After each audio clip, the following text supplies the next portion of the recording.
The England-West Indies Test Series will be going ahead in July with 3 Test matches in 21 days. Now, the first Test starts at the Rose Bowl in Hampshire on the 8th of July. The second and third Tests start dates are the 16th and 24th of July, respectively, at Old Trafford. Now, this is going to be a very, very busy, condensed test schedule for England this summer in July and August, because in August they're playing Pakistan. It looks very likely. The reason why these 2 venues were chosen is there are hotels on site, which aids the biosecurity measures, which means you can have both teams in a set location, you can control the ins and outs, and you can shield them from the wider virus. Now, the matches will be taking place behind closed doors. There'll be no fans in attendance. That is going to be a bit surreal, either watching live on TV or watching the highlights on TV. It is going to be very, very surreal, but it is a necessary measure at this time.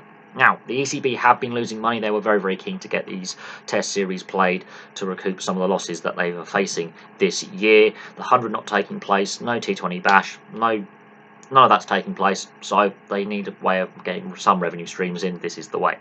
Now, the West Indies weren't overly keen to begin with the proposals when they were first laid out. Obviously, things have moved on for us to actually have a test series. What is going to be interesting to see is which team gets dominance early on, because with no domestic cricket being played anywhere at the moment because of the lockdown, the players are going to be rusty. They're going to be fully fresh, they're going to be rested, but they are going to be rusty. So you will expect bowlers not to get their line and length right early on. You're going to expect fielders to be a bit sloppy in the field and batsmen to make some basic errors, I would have thought, because there's then a lack of match practice. It's all well and good practicing in the nets and in the field, and practicing your batting in the nets and your bowling and your fielding, and in fielding practice. But the actual heat of combat, there hasn't been any. There's been no county games. There's been no T20. There's been no one days. There's been none of that. So these players are going to be a bit rusty. So the first, I would say, few days of the first test could be quite interesting to watch.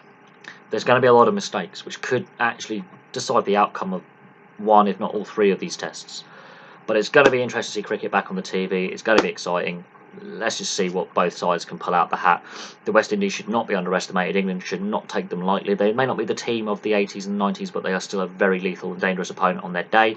And England, they have to start on the front foot, because if they are overly sloppy, and let's say in the bowling and fielding aspect of things, and the West Indies get into bat first, it could prove difficult to claw some of that back. So we'll have to see who can get into their rhythm quickest, but it's going to be fun to watch. Anyway, thank you very much for watching. Place your thoughts below, and I'll have some more videos for you very, very soon.